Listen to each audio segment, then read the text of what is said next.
In motion. All right. Good afternoon, everyone. This is our 215 supply chain manual. My name is Keith Gillenwater, and I'm the acting as the moderator today for our panel. I would like to introduce our panelists first and foremost. So Nick Schaefer is a Jackson, Michigan native, 15 years in the transportation and logistics industry with a specific focus on managed transportation and cross-border logistics. I suppose I should also say you're with ALS. Yeah, yeah. They help companies formulate strategic supply chain strategies to build better and more resilient supply chains. Includes elements of technology, procurement, demand planning, network optimization, and shipment execution. Directly to his right, we have Rebecca McCarter. She's a lead supplier scout for the Michigan Manufacturing Technology Center. She's dedicated her career to advocating for Michigan's manufacturing community. Serves as a lead supplier scout for Michigan, a national program that connects OEMs and U.S. manufacturers with qualified domestic suppliers, especially Michigan-based companies. Rebecca also manages Connex Michigan, an online platform that helps manufacturers address supply chain challenges by identifying local sourcing options, mitigating risks, and supporting supplier diversity. And in her role, she also prepares in-depth market research reports covering industry trends, market leaders, geographic analysis, regulatory considerations, and lots of other things. Lots of things. And then our last speaker, directly to Rebecca's right, is Professor Stephen Melnick, Professor Emeritus from Michigan State University. And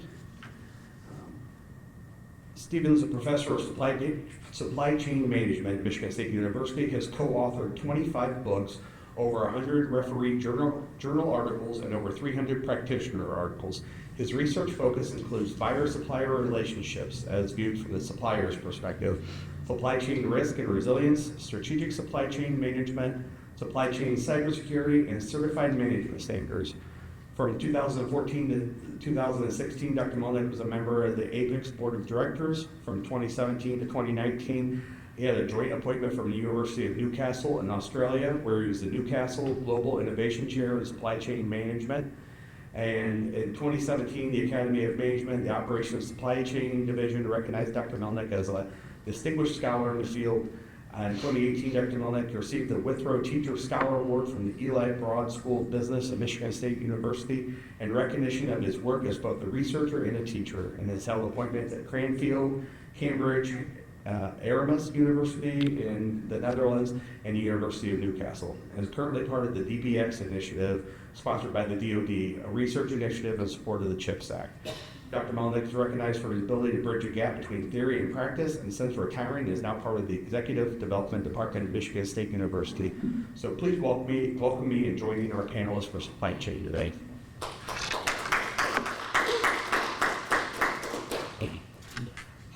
I will start with a question for each of our panelists, and would welcome all of you to weigh in on any of these. And then after that, all of our questions will kind of be open. We will certainly leave time at the end for questions as well. So with that, Dr. Melnick, what are the biggest supply chain challenges that manufacturers are facing today? I'm going to basically focus my attention on small to medium-sized suppliers, that is suppliers of 500 with 500 or fewer employees, because that, I think, represents our target. In preparing for this, I basically did the things. I'm going to talk about the fact that we've got both short-term and long-term challenges. The short-term. Just last week, the Association of Supply Chain Management held its international conference in Columbus, Ohio. And there they did what they call a trend session. And they identified the following trends. Number one, technology and talent. Workforce development is critical. How many of you are finding out that your workforce is aging out, or it's difficult to attract and retain qualified workers, especially skilled workers? Number two, integration of technology to take advantage of each element's strengths and weaknesses. When the point was raised, and by the way, it's Erasmus, not whatever, in Rotterdam. It's one of the few things that in Rotterdam they'll hang, draw, and quarter you about. I will keep that in mind if I ever make it to Rotterdam. I apologize. It's great. All people than others. It's a great place to go. Anyway, one of the things that they're talking about when we did our study for the DBX just completed, the average workforce in New York is Ithaca and Rochester that were appropriate were 52 years old. So think about that. You're aging out the workforce. And you've got to attract new workers. And what we're finding out is it's not simply pay, it's also the others. The environment was very important. Uncertainty. We've never had such high levels of uncertainty as we have now, which is different from risk. Risk I can predict. Uncertainty I can't. We have enforcement ramp-ups. Yeah. Two things. Tariffs are here to stay. And then the tariffs, we're going to start to see more active enforcement. One company described their experiences where, how many of you have ever gotten a CBP 28 certificate request from CBP? That is to basically tell people what your foreign components are. Not only are they getting them, but the CBP is asking people to meet with them in advance. Tariffs are here to stay, and our trading relationships are changing. If you know what's happening with Canada, you know what I'm talking about. Other issues, increasing attention on performance measurement, complexity, and also something else. In the past, we've tended to become backward-looking, and now the focus is forward.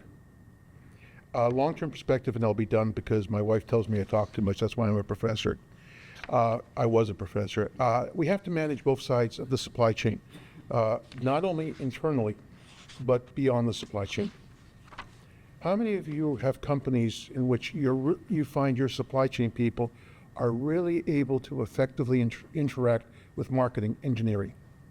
How many of you find that your supply chain people are people who say, tell me what to do and I'll do it? We're moving to the first, interaction. And also what we're doing is basically we're finding out that you have to not only deal with the short term, but the long term. So the challenge for you people is recognize the short term stress, but build for the long term. Collaboration. Understand that you're going to be required to work actively with marketing and others. Workforce development, talent management, AI, and basically being good at managing not your part, but the supply chain. I'm done. Thank you very much. Rebecca, controlling supply chain is always front of mind for manufacturers, and it's a challenge that the MMTC can assist the companies with helping to solve. Can you elaborate on how the MMTC can assist manufacturers with utilizing domestic suppliers and maybe what some of those benefits are? Sure. So supply chain is the hot button item, right? Topic everybody's talking about. A lot of energy, time, and effort has been focused on it. And so we've just spent the last 2 years just really doing a deep dive. We've traveled all over the state, talking with manufacturers, talking with suppliers to say, like, what are the pain points, what's happening? And so even prior to the last 2 years, one of the things that we had identified was sourcing. A lot of effort in the current administration, previous administration, and the current administration is on domestic suppliers. And sometimes the best hidden supplier is like 2 doors down, right? Because you're so busy focused on your business that you're not necessarily aware of who else is in the industrial park.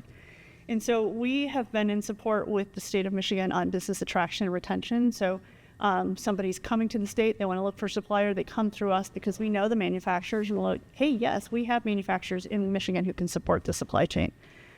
We've expanded that to work with companies. We invested in Connect Michigan, which you've mentioned already, trying to put the power back into the hands of the manufacturers, right? Because we're all about manufacturing smarter. So let's give you some tools to help you self-serve. If those tools fall short, you can always contact us and then we'll help make those connections. So really that's where I live, at least. We do all sorts of things, but with the uncertainties that our colleague has already mentioned as far as tariffs and uncertainty, there's so many things outside of your control. Our focus is how do we help you control what you control better, improve your operation, improve your throughput, make sure you're tracking the right things. And if you're single sourcing, let's find you a backup, right? Let's do that before it becomes a problem. And so that's kind of, that's my support. That's how we support manufacturers here in the state of Michigan. The other side, I would say, before I do want to acknowledge that we are part of a network as well. There's an organization like us in every state. And in the rare cases that we can't find it local, we can tap into that network and find it anywhere in the continental U.S. So, all right, that's good. Great, Chip. Hand off. Nick, so ALS, long history supporting manufacturers and their supply chain needs, both domestically and internationally as well. Can you talk about how ALS not only serves manufacturers here in our community, but how you can help them reduce their supply chain risks? Yeah. I mean, as far as like the area, Jackson County, you know, there handful of good manufacturers in the area. You know, I think the biggest presence of us right now is everything around tariffs, right? Obviously, everybody, that's the hot button right now. We run a foreign trade zone, which for those of you who don't know what a foreign trade zone is, basically it's a tactic or a strategy or a location where goods that are coming from overseas can enter into a single location and you pay no duties, taxes, fees on those goods until you sell them or ship them out. And there's no time limit on a foreign trade zone, which may be different than like a bonded warehouse, if any of you are familiar with that in supply chain. So, you know, it just creates opportunity for cash flow for organizations who, in this game, in this environment right now, like obviously cash is being squeezed and margins are tight. So for the Jackson, you know, community, I mean, we do a lot of that. But really, I think the bigger opportunity to unlock is just purely around data. You know, it's probably the most important piece of the supply chain is the right process, the right information, getting to the hands of the people that you've hired to make smart decisions. You know, we do managed transportation, which means basically just we come in, we run your entire supply chain, we bring you technology, we surface information, we bring you data, and like that's the whole tactic is like, let's help you figure out your information. You know, I think we read a good survey with Apex Group, you know, surveying a handful of different logistics managers, and almost 50% of them all acknowledge that they have insufficient data every day when they walk through the door. And they spend 15 to 20 hours a week sourcing, manipulating, managing data, right? So the tactic that companies have to try to adopt is like, how do we build a process in the day, in the execution with the right amount of stopgaps that are going to stop information from getting out of the order or out of the transaction with the client. And then you just have to have the right way to surface it, you know, whatever, you know, we use Microsoft Power BI, but whatever information sourcing or information tool or technology you use, and you have to be able to get it readily to make swift decisions. Because I mean, I think we all would agree right now, situation with the tariffs is every day it could be different. The enforcement, like you mentioned, is, you know, could be greater one day than the next. And, you know, I've companies that we work with call me right now saying, there's a bill that snuck into overnight that got passed that is going to impact our supply chain by $12 million if we don't make a different play on either where we source, how we bring it in, where we put it, how we hold it, what we buy, right? So it's like, it's impactful. So, but if you don't have data, you know, that's our whole tactic is if you don't have data, you can't manage what you can't see, right? So that'd be my biggest recommendation and probably what we focus the most on. Cost, data, information, baseline, seek improvement, 30-30 action plan, drive signals. Right? So. I'm just going to say, listening to that, there's an emphasis on data, and it's good. We need data, and it's exploding. I think we have to balance that with the concept that we also have to understand the power of relationships. In the supply chain, relationships are critical. Sure. If you're not viewed as a good supplier or a good customer, I don't care what the quality of data is, you're going to be rejected. I did a project for the Department of the Navy in 2019. It's an interesting experience when you get called up by the Secretary of the Navy, says, are we a good customer? I'm said, damned if I know. Anyway, so we did a project for them. The reason that they were asking is, in 10 years, they had lost 27% of their supply chain. But yet budgeted revenues were going up by 38%. There you go. So that's kind of that's disheartening. And one of the things we found was when we got down, we looked at the question, are you a good customer? And we found out, no. if you're not a good customer, I don't care what the quality of the data is, I don't think you're going to be able to track. So you've got that delicate balancing act of data, which is the basis you act on, and relationships, which fill in the gaps where the data doesn't talk. Yeah. Yeah, I would definitely agree. You know, for us in our game, you know, we're a middleman, right? We play in a space of hire transportation providers, bring you organization-wide procurement, you know, strategic procurement, and reduce cost of your transportation overall, right? So, you know, and you're right, relationships are key. And, you know, in our industry, carriers know if I'm going down into, you know, one of our biggest customers is a company called Forvia, right? And they have this plan that they know about inside of Puebla, Mexico, that carriers will not touch because they know there's, you know, 10 hours of dwell time, right? So Forvia has to organize, strategize, how do I include that? But still, even on top of that with the data, I mean, nationwide in the United States, 58% of truckload vehicles, dry vans, you know, over-the-road semis, we call them dry vans in our industry, 58% ride underutilized by less than 70%, right? Oh. So when you think about the impact on I don't know, I think it's up over like three and a half, or maybe it's $30 trillion in a year. And you think about utilization down to, do I know and understand that when I ship out a truckload, that it's shipping, instead of 26 standard size pallets in a truck, that I'm getting 17 standard size pallets into the truck, right? And the cost that I'm spending is the full truckload, because, I mean, you're not only spending half of it, you're spending the dollars in the whole thing. And that's always the first area that we tackle with organizations is, you know, this process that I talked about when it comes to data is, how do I get information about my plan for every part, my PFEP, we call it with the customers, right? Plan for every part is just a document that helps indicate, this is my supplier, this is the standard packing, this is how they ship it to me, these are the boxes, these are the pallets. When I take an order, this is how I'm going to receive it, right? And it's just amazing to me the amount of organizations and companies that organize a program, set up a plan for these suppliers, get on some sort of static schedule. They think they have this type of packaging, the supplier changes it, their supply base changed. All of a sudden, they're shipping 20% of truck is air, right? And nobody understands and can conceptualize that, like, we've got 7 LTLs in the same region in 3 days, that if I just had the information at my fingertips, I could hold that truckload a day later. I could increase safety stock for an additional day, hold this truck back a day, and bring these 3 pallets in this region to what we call a milk run, right? And has a savings impact on all those suppliers of crazy, like, it would blow your mind the amount of money that these companies spend, right? I mean, usually we walk into, you know, a standard customer for us, $30 million, we'll walk into their day one and be able to write down on paper, we'll guarantee you $1 million worth of savings in the first year, right? And solely because data has never been a strategy, a plan, an attack for them. They're just like, let's buy material, try to figure out if we can buy material faster and quicker and better from other companies, and are completely losing the emphasis of all this sitting air inside of the vehicles that we're hiring to move our product around.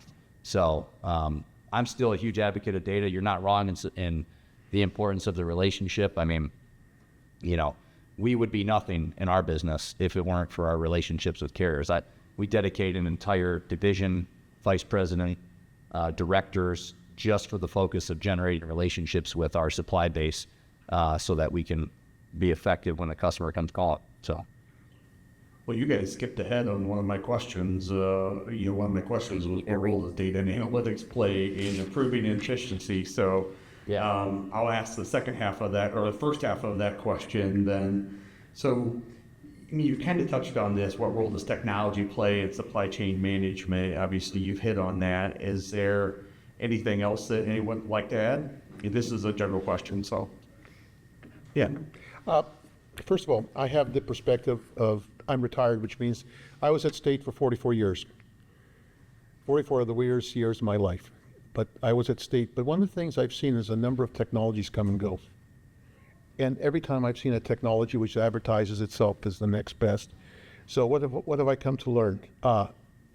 Technology here's a general rule. We overstate technology at its beginning, and we underestimate technology when it's finally properly implemented. They're very different. I'm going to make a statement. I think technology is important. We have to deal with it, but technology is an answer. That is, it makes a good system better. But if you have a bad system, it, as one of my colleagues put it, it's stupidity at the speed of electrons. Another thing I've learned is that, as I said, the promise, and then the data is important. As we have more data, we're also going to have to find out we change the management style. People focus on the data side. The technology always moves faster than the management. I'll give you an example. I'm a military historian. That's one of my hobbies. When the tank was introduced in World War I, it was introduced to protect infantry. And that was its entire role. When we got to World War II with Blitzkrieg, somebody kind of rethought the role, said this thing can move fast. And the management style had to change.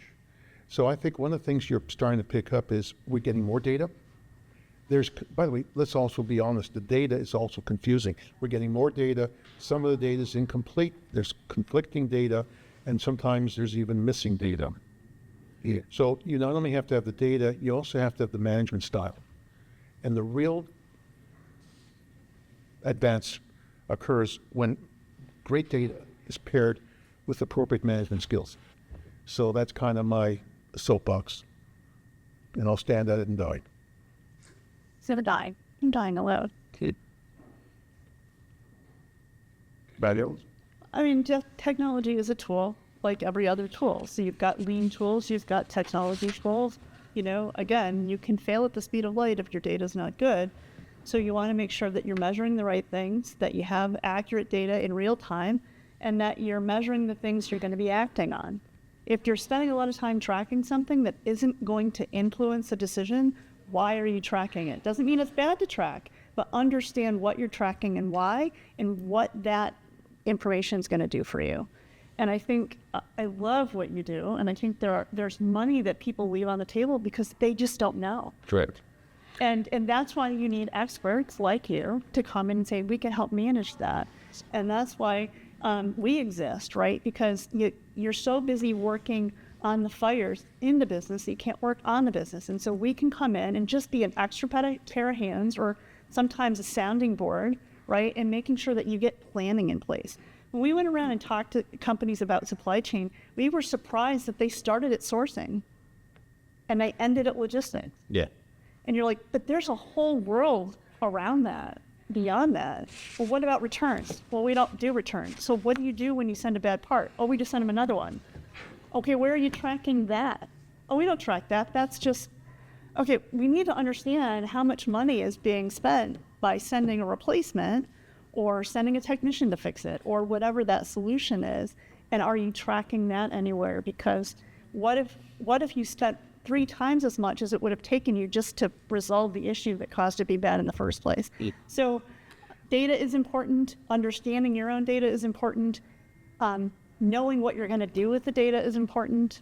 And then, making improvements when you can. Yeah. And leveraging those technology tools to make those improvements. Yeah.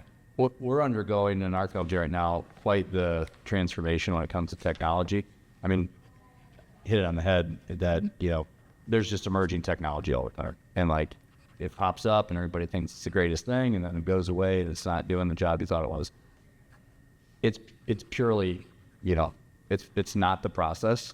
Technology is not a process. Technology is just a step in the process. And if the person that's wielding the technology isn't using it in the appropriate way, it has very little to no impact, right? And ROI in business. And I would say for us, technology is it's a great tool, and it helps and it speeds up everything. But like we've been saying, without the right strategy to extract the data and put the stop gaps in on the day, right? Making sure that the operator that's touching for us, we call it a load, or person that's touching the order has specific things inside of the technology that have to happen or they can't move forward, right? That are the most important pieces of what we're trying to measure. In most manufacturers, it's scrap, quality, customer experience, profit, revenue, right? Like there's not many other tenants of a business that you really need to get down to manage.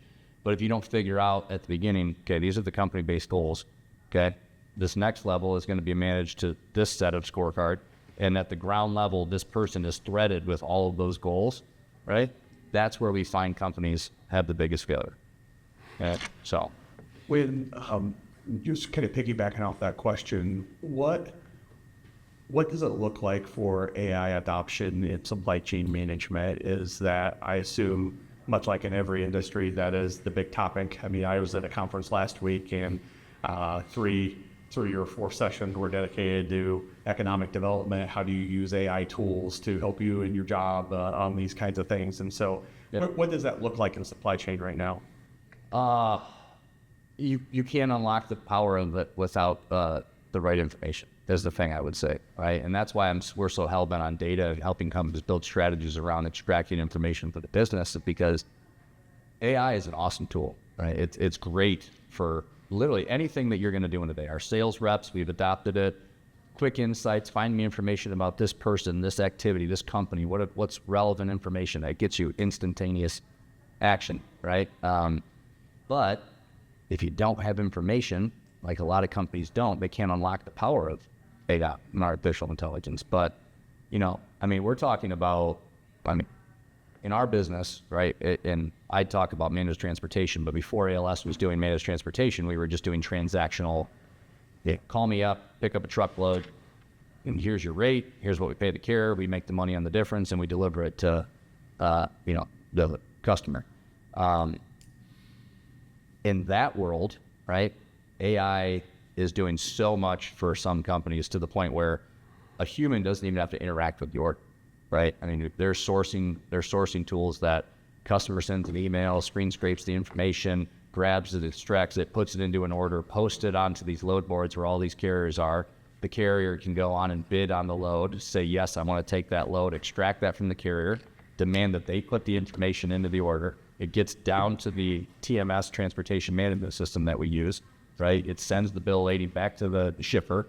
Shipper's prepared, ready, carrier shows up, delivers, automatically tracks because we're connected via macro point to the driver and his cell phone, updating into our TMS, delivers the load out automatically, it closes the load and sends it to invoice, right? Like that is the standard, that's the gold standard in our space right now. And for our business, like what people used to do, we measure orders per head per day as a company. And what used to be 5 orders per head per day has quickly turned into, at most freight brokerages and or third-party logistics companies, 15 to 20 orders per day by unlocking and getting rid of all those little mundane things like picking up the phone and calling the driver, calling the customer and doing verification on, okay, this is what I'm picking up, calling the carrier and sourcing the load and negotiating the rate. It's like there's the technology and artificial intelligence is extracting information just to make it happen faster. Right? But none of that gets set up if you don't have the right information to sell it. Good. Couple of comments. Number one, I'm just going to call out to Rebecca. Her group system that I think is very important that we didn't pick up on. A lot of times you bring in an outsider because they'll cross-fertilize you. They will bring up issues occurring in other industries that you haven't done. And that becomes an insightful insight. When I talk with the people at Apple, they make it a point of bringing in an outsider to their critical areas because they want to see things differently. They don't want to be trapped in the same mindset. I'm going to make a comment about AI. I agree the promise of it, but let's be realistic. Number one, my experience with AI, and it's not going to be as extensive as yours, is number one, it's great for data management. That is to say, when I've got a lot of data, I can collapse it. I use AI all the time when I'm doing research reviews and I'm trying to find out what the key points are. It's good for routine decisions. However, one of the things we have to be careful is the customer experience aspect. I'll give you an example that happened to me. How many of you have gone to McDonald's and worked with the kiosks? How many of you found those to be really great experiences? Okay, that to me is the key issue. We can use AI to improve, simplify, reduce costs, but I think we also have to think about what's the customer experience. I had a situation, my family went up to our cottage up in Elk Rapids, and my son calls me up and says, the router's out. And I'm like, right. There's 200 miles difference. What am I supposed to do? Fix it. So I get on with Spectrum, and I get on with their AI system. The experience was bad. So one of the things we have to think about is using it appropriately. I think for routine decisions, for managing massive data, for quality checks, for making sure we haven't forgotten anything, I'm impressed. It manages it. It's critical in this time. But as we do this, one of the things I'm going to tell you to think about is there just came this year, Ernst & Young did a study, and it was a massive supply chain study. And their point was, we think in terms of efficiency and productivity and cost. The rest of the firm is now thinking in terms of customer experiences. So I think you have to balance them so you tap into the examples. I mean, my gosh, the savings you're talking about are amazing. But what does the customer think? How does the customer feel? How many of you have gone online where you have a problem with a computer and you're into that system? And it's asking you questions and you want to talk to a person and it won't let you talk. And that to me is a critical element. As we move forward with supply chain, I'm hearing more and more companies I work with who are talking about customer experience. What's the experience? In fact, we just did a program last week for a major company located in Mesa, where their focus was supply chain and customer experience. So, yes, you're right. Let's make sure we have realistic expectations, and let's think of it in terms of the broader strategic sense.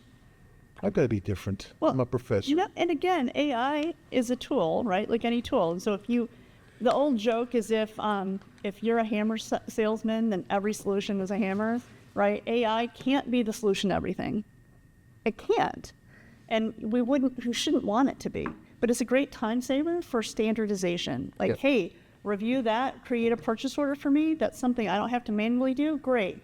Hey, I need to send an email to approve this. Can you write the email for me? That's great. But to do something that requires some contextualization, maybe not so much. Because you don't want to undermine the relationships, which we've already mentioned is a critical component of supply chains. Relationships with customers, relationships with providers, relationships all the way through.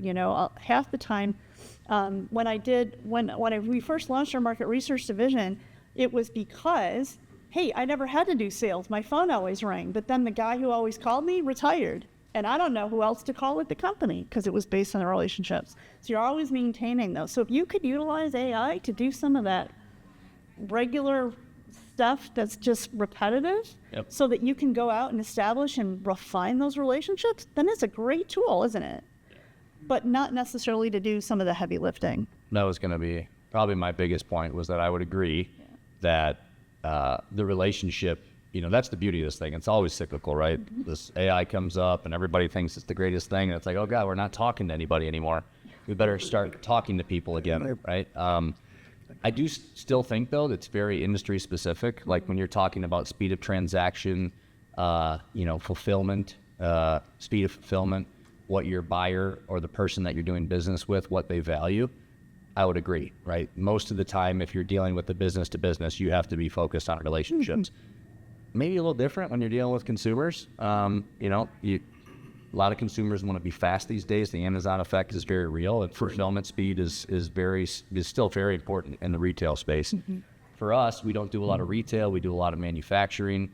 In our business, AI serves a purpose of exactly what you said, which is get rid of all of the little mundane tasks and the things that shouldn't be a conversation that happens underneath the hood, and prioritize more dialogue with your customers and with your, exactly. To the professor's comment, I mean, I had the lunch with one of my board members on one of my accelerated Jackson County board members last week, and they had their card had broken down a little 94, and if you're an auto owner's insurance customer, when you call in, you get the AI assistant, right? And I can't actually talk to somebody, and it wouldn't recognize what she was trying to say to them.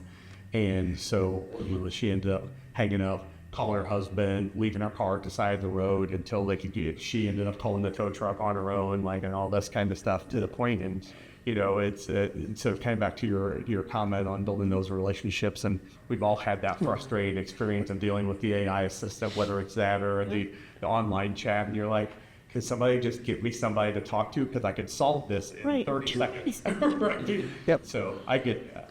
One of the things I think you're picking up on is there's an interesting issue here, which is supply chain. In the case of AI, big data, etc., we're the people who are often most interacting with it. We've got to make sure the rest of the organization has a realistic expectation of what AI can or cannot do. I've seen too many examples of corporations which, you put it right, a consultant comes in and the solution is, what's your problem? We have too much inventory. How many of you remember when lean was first done? I mean, we have too much inventory. What's your solution? Lean. Our lead times are too long. Lean. Our part numbers are too extensive. Lean. Go on. My daughter's pregnant. Lean. Anyway, that was supposed to be humorous. Anyway, but we saw all of these things, and I think one of the things we have to do as supply chain people is make sure the organization has a realistic understanding, appreciation of the strengths and limitations. Because if you oversell a technology, and I've seen it happen, we often pay the price, and yet the technology is very powerful. And it addresses a critical need, which is we're seeing a data explosion. People don't know how to get the data. The AI can do it. We're trying to figure out how to merge it. AI can condense it. We're trying to ensure that there's consistency, that the routines are done correctly. AI can do it. Develop realistic expectations so that we don't oversell and find out that we're going to fall on our face. Well, and I would also suggest that the mundane tasks are something that are irrelevant of your business, but sometimes you can inadvertently allow intellectual property to be released into AI if you use it for too many complexities, and then you lose that's higher cost. So making sure that you're protecting yourself as you're using the tool in a way that's effective. That's a good point, because one of my hobbies is photography, and in the photography community, people are moving away from Acrobat, from Adobe, because what Adobe is doing is any picture you post to Photoshop, etc., they can use. It becomes, they can access it, and there's a concern about intellectual property and protection of it. Good question over there. Yeah. Okay, so I'm going to drive us off AI because I've heard it enough Thank you. for a lifetime. I'm going to try to bring us up to a higher level and get back onto supply chain. Sure. So let's discuss math. So we just heard the supposition that tariffs are here to stay. The assumed goal of most tariffs are to force a reshoring of industry. We've exported a large number of capabilities like design, prototyping, first off bills to other countries that no longer reside here. In addition, there are 700,000 less school children in K through 12 than there were in the 70s. So from a supply chain standpoint, what's the future when we think we're going to bring a lot of jobs back to a nation that no longer has an appetite for a foreign workforce at a time where we're raising prices and we're going to utilize a workforce that doesn't exist to pick up new skills to fill our supply chain? Anybody want to tackle What's the direct question again? On I know the direct question. You're It's trying a to. combination of things, right? We're raising prices, we don't have the skill sets here, we want to train the skill sets to a workforce that isn't going to exist. What has to change? I mean, if as I describe it, it's not 2 trains on the same track. It's 4 trains going to the same station. What do we need to do to resolve that issue? Or what do we see? What do we think? There's more opinions than answers, but it's where we sit today. Well, that's why you sit back and say supply chain isn't just sourcing. It's not just logistics. It's not just planning. It's workforce. It's making sure you have the right people in the right place. You have the right technologies to allow the people that you do have to do as many things successfully as they can. It's getting in front of economic development and saying these are the types of businesses we need to attract. It's getting to the school systems and saying these are the types of opportunities that are available for your students. It's going to the universities and the trade schools and saying these are the types of skills that we need to train for. This is the type of equipment we want them to be able to operate. This is the kind of logistics that they're going to have to understand, and just make sure that we're communicating that. Because for us to come in and solve a supply chain problem, we have to solve all of those. We have to help you solve all of those for you to be successful.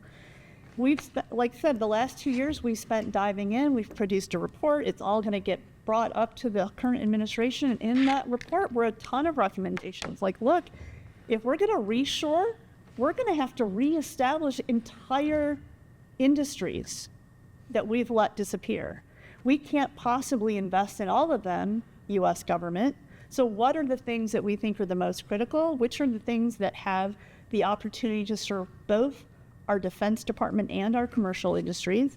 And where do we want to focus? You know, is it semiconductors? Great. Is it drones? Great. Let's focus on that. But we got to solve the rare earth problem, because guess where a large percentage of it is? So we've got to find a different way to build a motor. We've got to find a different way. And we have schools that are great in technology, commercialization, transfer. How do we get these different silos to begin to communicate together? So instead of researchers sitting in a room ideating, we actually bring them a real world solution, a problem, and they use all of that brain power and student energy and solve for a real world problem. And then we commercialize it and put it out in the marketplace. So I don't have an answer. I just know that we have really great programs, especially in the state of Michigan. I did say I advocate, right? So we have some really great programs here in the state between the Economic Development, Michigan Economic Development Corporation, the Michigan Strategic Fund, we've got Centropolis, we've got JAMA, we've got CAMC, we've got all of these groups that are out there, and they're doing the right business attraction, trying to say, like, where do we get the biggest bang for a buck as a country, as a state, as a region, as a community? We got to get businesses talking together. What if you could, coordinate with customers or companies that aren't even customers yet, and make sure that when you send the truck there full, it comes back full?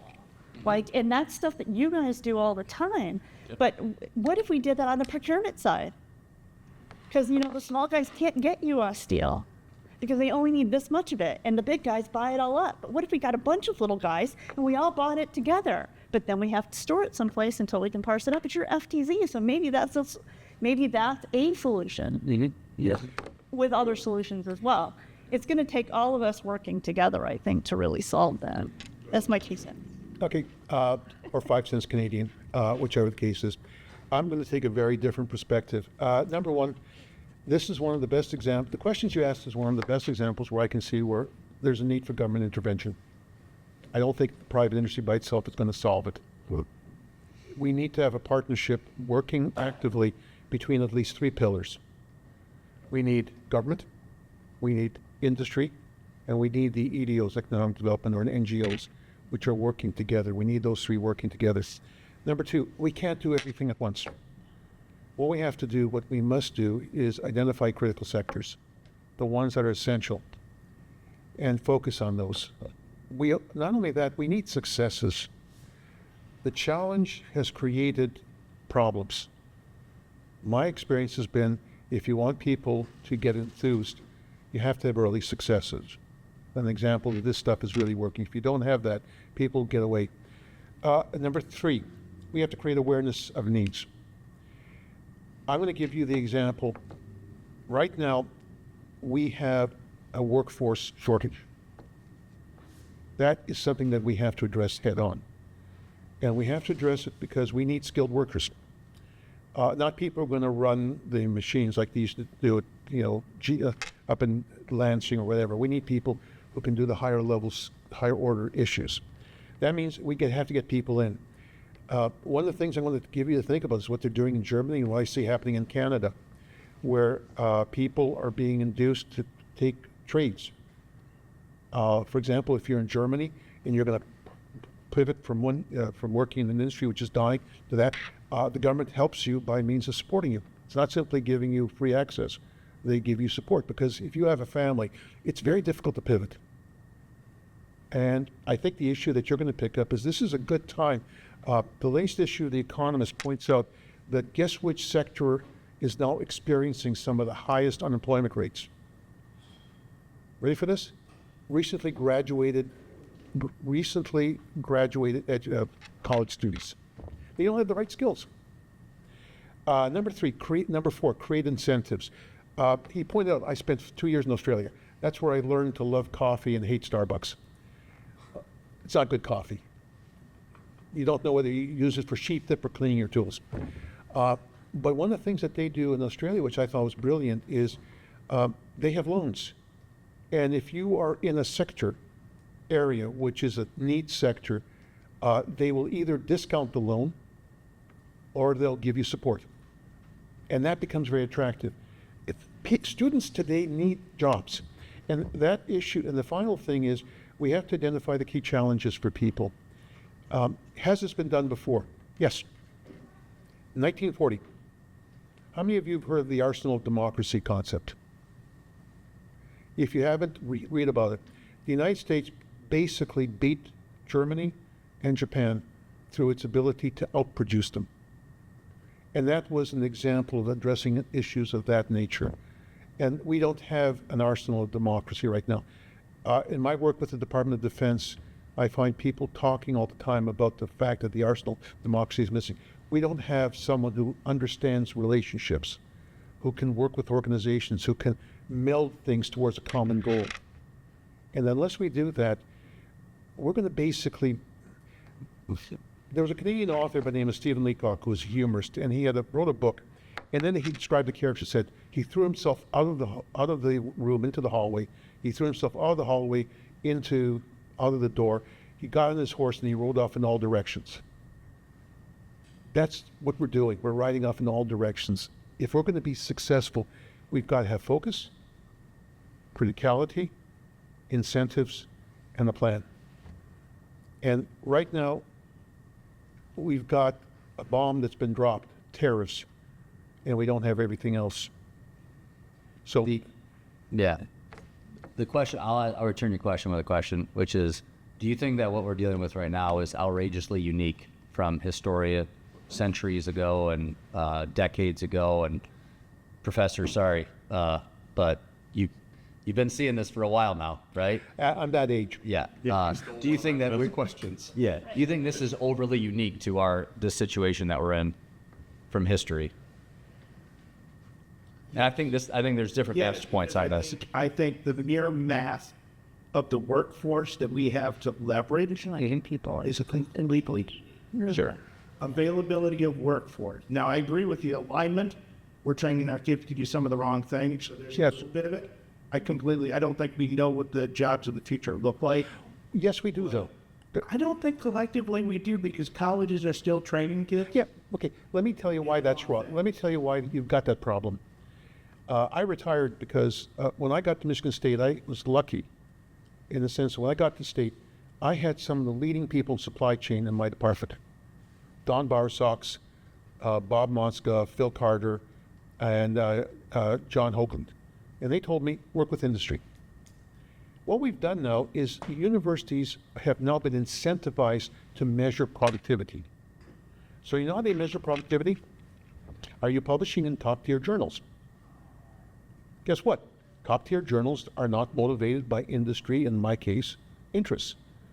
And I remember when our dean at the business school did it. I think he was an accountant, but he was an idiot, but then I'd be repeating myself. He said, I told him, I said, you know what you're doing? You've just replaced, as our key customer, the business person with the journal editor. And that leads to a very famous joke. What's the difference between a journal editor and God? God never thought of himself as a journal editor. Anyway, but the point is, we have created literally an ivory tower. And when you have an ivory tower that's backwards looking, they are not engaged in the future. And the thing that bothers me is when I look at a university like Michigan State University, we were done under the Morrill Act, which is we are supposed to be, by definition, forward-looking because we work with industry. So you've got incentive problems. I'll tell you how many times I've been in a conference and I've looked at people with their recommendations and I said, you got to be kidding me. I had one paper that was presented where the person said, we're going to manage overloads by rejecting orders. And I said to myself, let me get this right.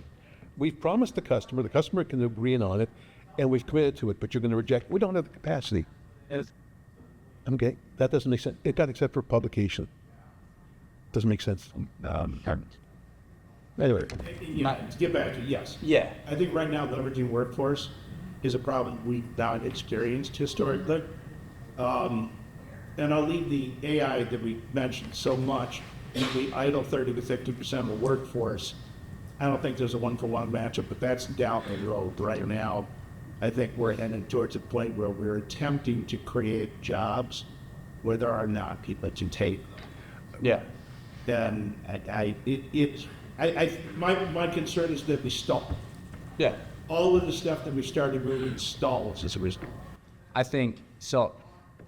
Maybe I'm just a little jaded, right? And I look back at, history and year over year, and I look at GDP and I look at unemployment rates and the levels of consistency that we've had, I don't know, since the 30s, right? Yes, there's surges up and down, but it's always cyclical and it always moves on a pretty flat line, right? Every generation has been challenged with some major event, right? World War II, sending of millions of people, millions of men cross country, across the nation, right? Women having to join the workforce, right? Have you been to Mexico? Traveled to Mexico on business? Seen? Not since my military case. Okay. Stories. Yeah, and I mean the simple fact is like the NAFTA strategy before Trump, right, opened up a giant opportunity for Mexico trade and the skilled labor inside of Mexico, unfortunately, right, to assist and help develop the United States. And if you see right now what's going on with tariffs, Mexico is our number one trade partner, right? And Mexico was the last to have any impact of tariffs. And as somebody who's working directly with a lot of tier 1 and tier 2 automotive companies, you have no idea the amount of machines I've sent to Mexico and stood up in form of production lines inside of Mexico. So I don't know that, yes, there's a problem in the United States. There's always an answer, right? I will say with 30 years of tier 1 automotive, I'm probably more aware than I think I am. Well, good, right? That's good, though, right? I mean, because at the end of the day, you've been with Tier 1 Auto, you've been in Mexico, you see the emergence of these cities, right? It wouldn't, in the last 30 years, take a look at Monterrey, Puebla, Mexico City, San Luis Potosí, right? Querétaro, all these 5 states, go jump in now and look at the development, right? The economic development inside of these countries. Sure, is Trump's foreign policy going to be the thing that rights the ship of unemployment and the workforce? Probably not. But there's one thing that's true. When it's not Trump, it's going to go back to a different color, and then it's going to move back to a different color, right? And you've always had these changing, impacting, scenarios in the macroeconomic. And personally, yes, we've lost. What was the number you said? 700. There were 700,000 less kids K through 12 Right. than there were in the 70s. Correct. So we're just not producing.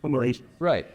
And my feeling, right, and if I went and tried to find as much information on this in AI as I could, it could help me build a pretty good case. But the level of efficiency, I know, AI, you're like, oh, stop talking about it. I could probably do the work of 3 business analysts at most companies with the use of simply just ChatGPT and a $20 paid version per month. Right. I mean, that's a fact, right? Being able to write long-winded VLOOKUP scenarios in an Excel document, right? What used to take me 6 hours in data analysis and writing different code or SQL query takes me less than an hour, right? So, and I think that, we went through the internet boom, we've been through a lot of different technological advances over the year. Artificial intelligence is another one, I'm sorry, but is going to help us solve what you're talking about. What I'm more afraid of for my kids, I got a 9-year-old, 7-year-old, is work that they want to do, right? Work that they find passion with, that they enjoy doing, as opposed to, having to work in a spreadsheet, having to be a prompt engineer for artificial intelligence that's going to help organizations save money, right? I think you're right. We don't know what those jobs are going to be. I don't believe that we have an understanding of the impact of what the role is going to look like for a kid, that's going to college in 10 years personally. But the brutal reality always remains, like, we are always hit with challenges, right? Unemployment rate never really gets further than 10%, right? In a really, really bad, poor scenario. We've been through epidemics. We've been through, pretty significant wars in the United States over the years. Enterprising is the most beautiful thing in our country, and companies who,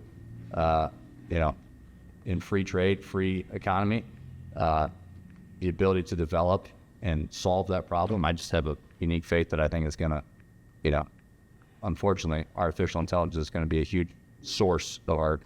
Well, hang on, if I can interject. I bet you are. Everybody is. It's what I do for a living. If I can interject for just a second. Oh, by the way, just to let you know. Hang on, just 1 second. We got 4 minutes left, and there is at least one more person that had their hand up. If you don't mind, if we can let this gentleman ask his Just question. a small point. Small point. I just used ChatGPT to find out that during the Great Depression, the unemployment rate was 25%. There you go. But that's. I think I was just going to yeah. continue the conversation. I mean, I recently graduated college, and I think that there's definitely more of a focus on the soft skills of not trying to tailor individual students towards one career path, like giving them the resources available to them to be able to use those soft skills to grow and learn within a company and figure out for themselves what role they want to do later on in the line. So it's really interesting, and academia is really honestly struggling right now with student retention, trying to figure out, where students fit and if college is even a good fit for them. It's been changing a lot, and it will definitely continue to change as we grow and develop this country. So, Any other questions? If not, I will kick it back to our panelists. Any closing thoughts? We had a lot of questions we didn't get to on, but I mean, we did kind of touch on some of the global disruptions and, kind of going back through just some of the things we saw. We had a question on here about strategies to help manage those rising costs and volatility. And we've kind of touched on a lot of this anyways, but I just asked our panelists any final words on supply chain? You guys go ahead if you're. I know I didn't stump you with that. I know you did. I'll start off. I think one of the things I'm looking at is if there was a philosopher, a strategist who 2,500 years ago, Sun Tzu, said, in the midst of chaos, there's also opportunity. I think we're faced by that right now. The question is, how do we develop discipline to sit back and take a look at the opportunities which are present in order so that we can respond to this, not with a knee-jerk reaction, which creates numerous long-term problems, but with something that leaves our country far better off. And this is going to become far more important in supply chain, because I'll tell you, I've got a book proposal out there for my 26th book. I'll tell you something, writing a book is like being pregnant. Excitement at the beginning, tedium in the middle, and desire to get done with it at the end. In it, we draw on a number of studies, and the thing we're finding out is that supply chain is moving to the C-suite. And we haven't trained the supply chain leader of the future. So you've not only got the short-term challenges, you've got the challenges of developing a leader who can work with other groups, who can achieve things, who can talk their language, who understands measures, and who can use technology appropriately. Becca, anything?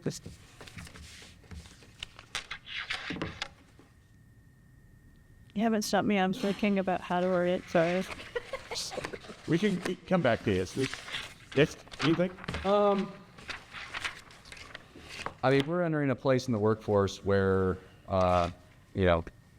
people in my generation are working into the majority of your, I don't know if you call it C-suite, but your white collar, enterprise and jobs, right? And it's going to be the longest tenure of any generation inside of those decision-making authorities. So you know, with the development of technology and artificial intelligence, there's just, I still always go back to how much waste and opportunity there is in supply chain, right? And this challenge, these problems that supply chain brings, it just brings more opportunity to look at things that organizations have never gone deep into before, right? I mean, there's so much obviousness, and like, we're gonna figure out how to procure parts better. We're gonna make the part lighter. We're gonna find more customers. We're gonna have a different go-to-market strategy, right? It's really impressive to see the companies that we work with, the depth that they're going on their own supply chain and understanding data and information. I know I keep using the word data, but I'm talking about, you know, one of the companies that we work with, they're measuring their cost of freight as a % of sale, right? And they have over 1,000 part numbers in their you know, Rolodex of parts, right? And to have people on the ground floor engaged in activity to measure every part, every box, every skid, and build out this PFEP document, right? 5-6 years ago, we would have said this to a client that had been like, we don't need that, right? Now everybody's understanding that I can unlock another 5%, right? I can get 7%, and while 7%, 5% doesn't seem like a lot, when you spend $30 million a year on transportation, it starts to add up pretty quick. And there's never gonna be this big bang, like I've got this one thing that's gonna save me all this money, but technologies and tools allows you to action lots of different cuts in your business. And right plan, right strategy, right continuous improvement roadmap, you can unlock a lot, right? We year one on a lot of enterprise level shippers and tier 1 automotive players are getting 10 to 15% in transportation per year. And a company that's selling, you know, $200 million worth of product per year with a $15 to $20 million transportation spend, right? That 10% of your transportation spend, reducing that by 10% is impactful. Rebecca, any final thoughts? So I would say that you're right. Supply chain is kind of one of those things that was under the radar. We didn't really talk about it. It was something that kind of happened. And then the world turned upside down. COVID, pandemic, everything came to a screeching halt. We realized how dependent we were on other things. We're slowly coming back out of that. The tariffs are coming, maybe in a new way. They've always been there, but they're in a new way. They're a little more upfront and visual. And suddenly supply chain is looked at, maybe it's never been looked at in great detail before. So there's lots of opportunity. Again, chaos maybe, uncertainty for sure, opportunity, you betcha. And there's areas on all sides of that you can kind of look at, and there's levers. And I think the more holistically you can look at your business, the better you can push on the right levers at the right time.